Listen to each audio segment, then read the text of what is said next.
Why the avoidant misses the anxious ex they once rejected.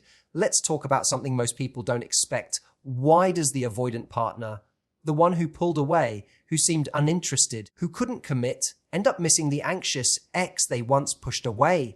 It seems ironic, right? The anxious partner poured their heart into the relationship, craved closeness, and tried so hard to make it work. Meanwhile, the avoidant pulled back, created distance, and eventually walked away. So why, after all that, do they often come back with a message that sounds suspiciously like, "I've been thinking about you"? Here's the truth.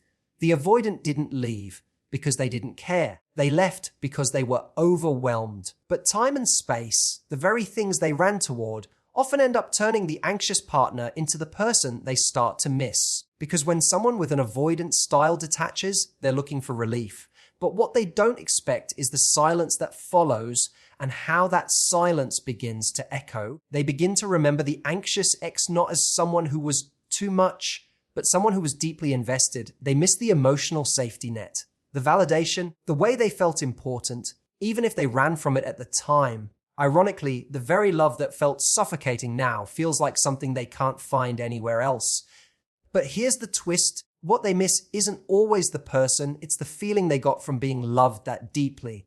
And often, not always, but often, they only realize it when the anxious ex has started to heal, to detach, to move on. Suddenly, the roles reverse. But the anxious ex, you've got to remember, being missed is not the same as being valued. Being wanted is not the same as being respected. You can be someone's comfort zone without ever being their commitment. So if you're the anxious ex, this is your power. Don't respond to being missed like it's proof of love. Respond with the wisdom of someone who finally understands their worth. When someone with an avoidant attachment style walks away from a relationship, it's easy to assume they didn't care, that they were cold, detached, maybe even heartless. But that's not the full story. In reality, many avoidants do care deeply, they just struggle to handle the intensity of emotional closeness. They don't leave because there was no emotion, they leave because the emotion became too overwhelming. For an avoidant, intimacy often triggers discomfort, not because they don't want connection,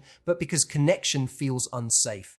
Somewhere in their past, closeness may have been tied to pain, control, or inconsistency. So when someone, especially someone with an anxious attachment style, shows up with vulnerability, availability, and a deep desire for emotional bonding, it doesn't feel like warmth to the avoidant. It feels like pressure, like they're being asked to give something they don't feel capable of sustaining. This is where the retreat begins. Avoidants often feel a subconscious fear of being consumed or losing their independence.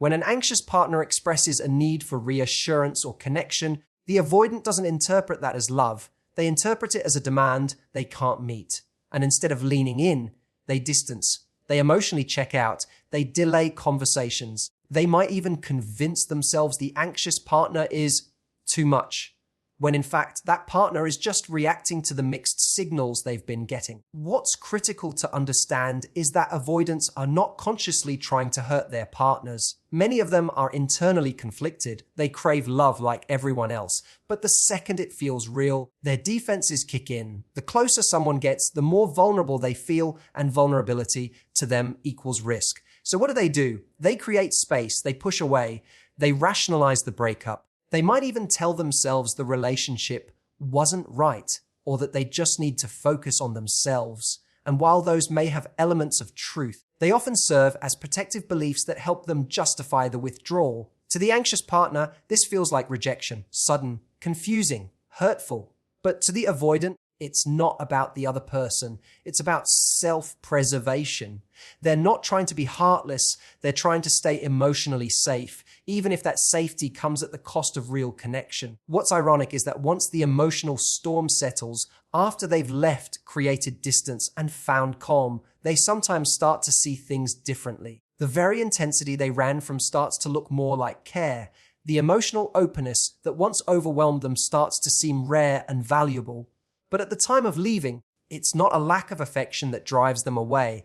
It's the feeling of being emotionally cornered by something they haven't yet learned to tolerate. And that's the crux of avoidant behavior in relationships. It's not that they don't feel, it's that they often don't know what to do with what they feel. When an avoidant partner ends a relationship, Their instinct is to seek relief. Relief from pressure, from emotional intensity, from vulnerability. They crave space like it's oxygen. And for a while, that space feels like peace. They convince themselves that they made the right decision. They tell themselves the relationship was too much, or that they weren't ready, or that it just wasn't right. But what they don't anticipate is what happens after the silence settles. In that silence, something begins to shift. At first, the distance feels good. It feels like freedom, but slowly, as time passes, the lack of emotional connection begins to echo. That constant presence, that person who checked in, who cared, who felt so deeply, suddenly they're gone. There are no more texts, no more gentle reminders that they matter, no more emotional warmth reaching out to meet them.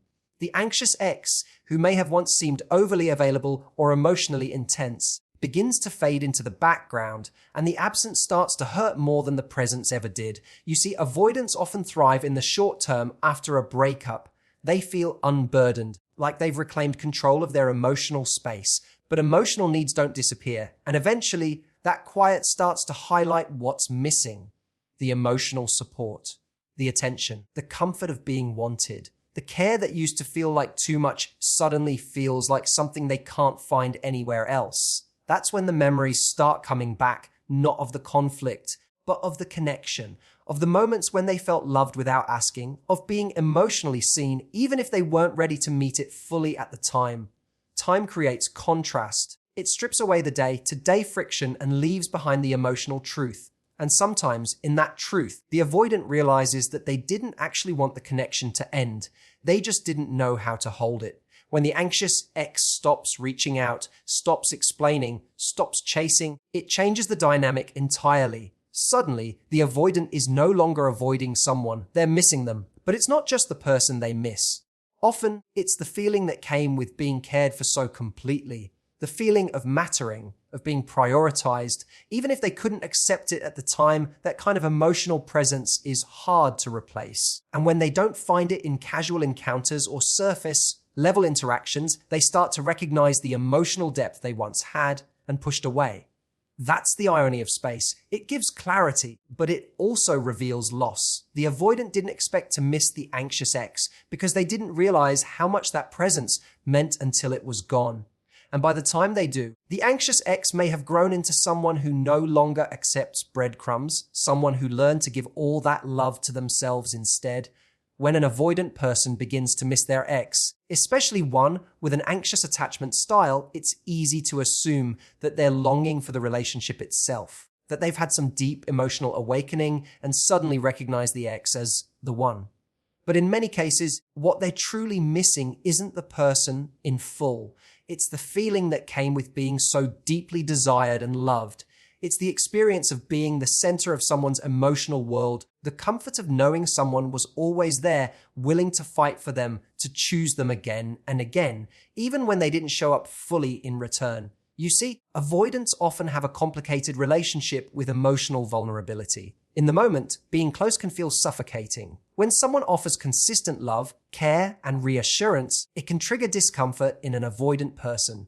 They might perceive the attention as neediness or feel overwhelmed by expectations that aren't even being clearly asked of them. They withdraw to protect their sense of autonomy, their emotional boundaries, or simply because they don't know how to handle closeness that doesn't come with conditions. But when the anxious partner is gone, the emotional noise fades, and what's left is a strange emptiness. Not because the avoidant necessarily wants to dive back into that same relationship, but because the feeling they've grown used to is no longer there.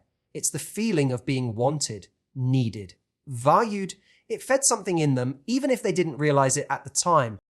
That dynamic creates an emotional imprint. Being loved deeply, even if you don't fully return it in the same way, creates a kind of comfort that's hard to replace. The avoidant may go out and try to fill the void with distractions or new connections, but those connections often lack the intensity and devotion the anxious partner brought. The depth of emotional investment isn't there, and it starts to feel hollow in comparison.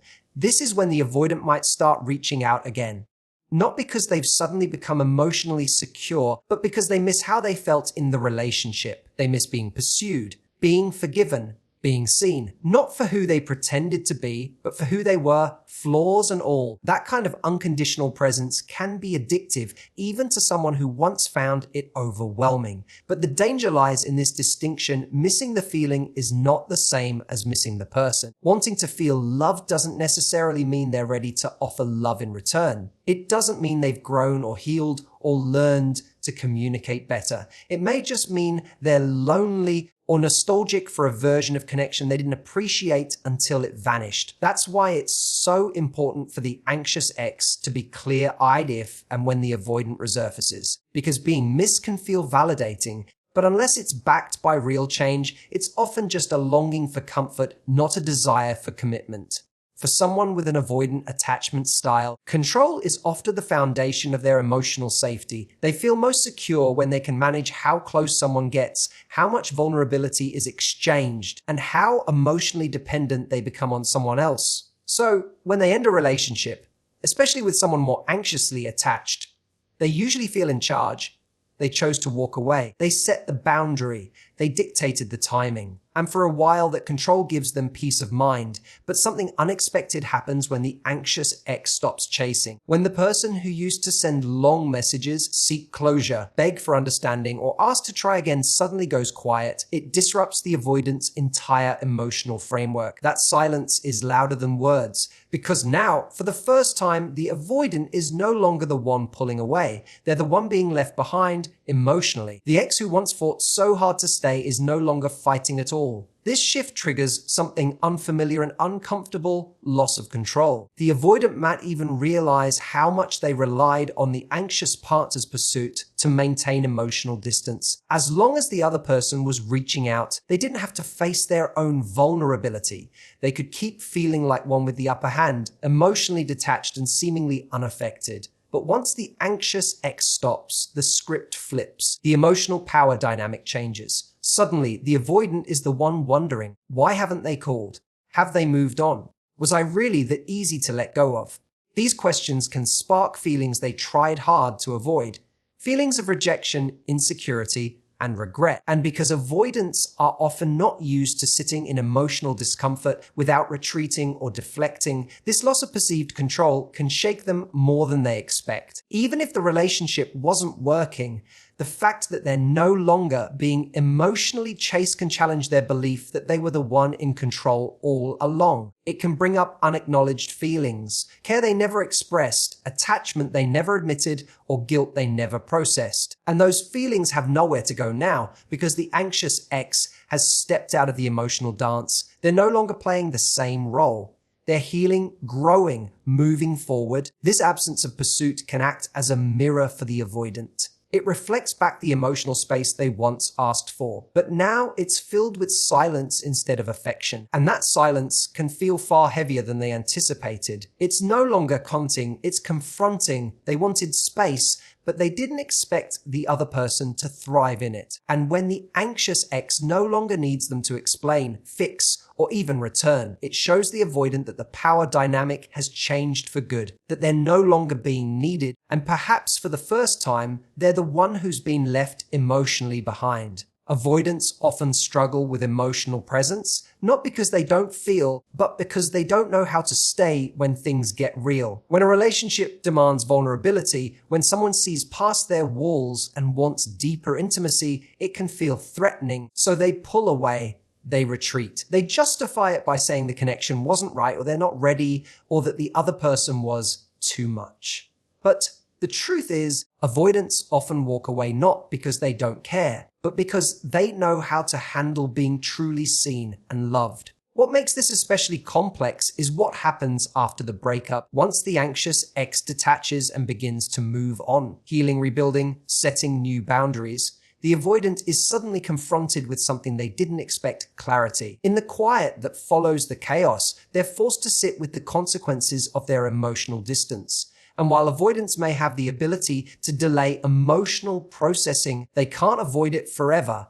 Time gives them space, and space often brings up feelings they didn't fully acknowledge during the relationship. Regret creeps in, not always because they want the relationship back, but because they start to realize what they missed out on. The emotional intimacy they pushed away starts to feel precious. The person they couldn't appreciate while they had them suddenly looks like a rare kind of connection.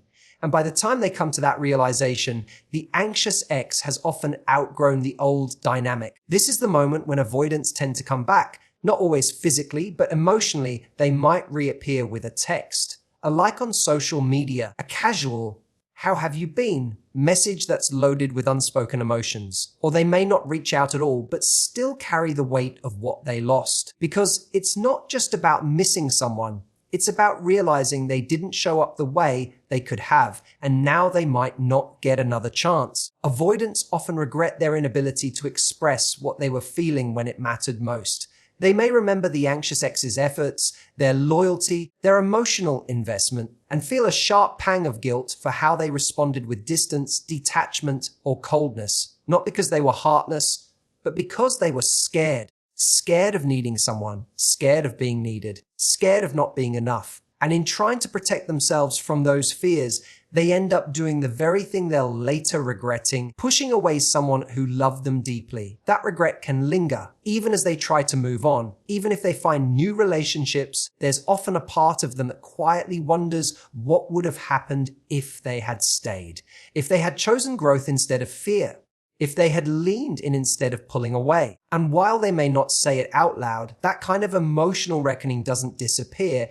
It sits beneath the surface, a silent reminder of what they lost because they didn't know how to hold it. So, when we ask the question, why do avoidants miss anxious ex they once rejected? The answer isn't as simple as a change of heart. It's rooted in human psychology, in the patterns of attachment, and in the emotional dynamics that play out when two very different styles collide. Avoidants don't always miss the person. Sometimes they miss the feeling of being needed.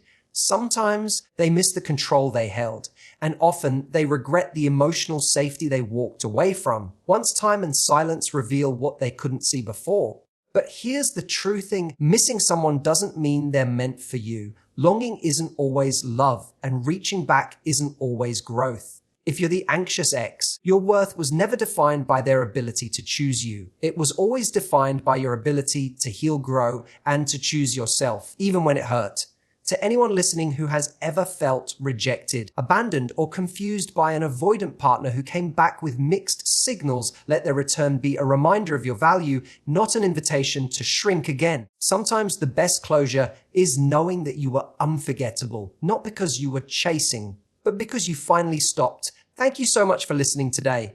I hope this gave you clarity, comfort, and maybe even the courage to move forward with stronger boundaries and deeper self-love. You deserve a connection where you're met, not managed, where you're chosen, not chased. Take care of your heart. And thank you again for sharing this moment with me.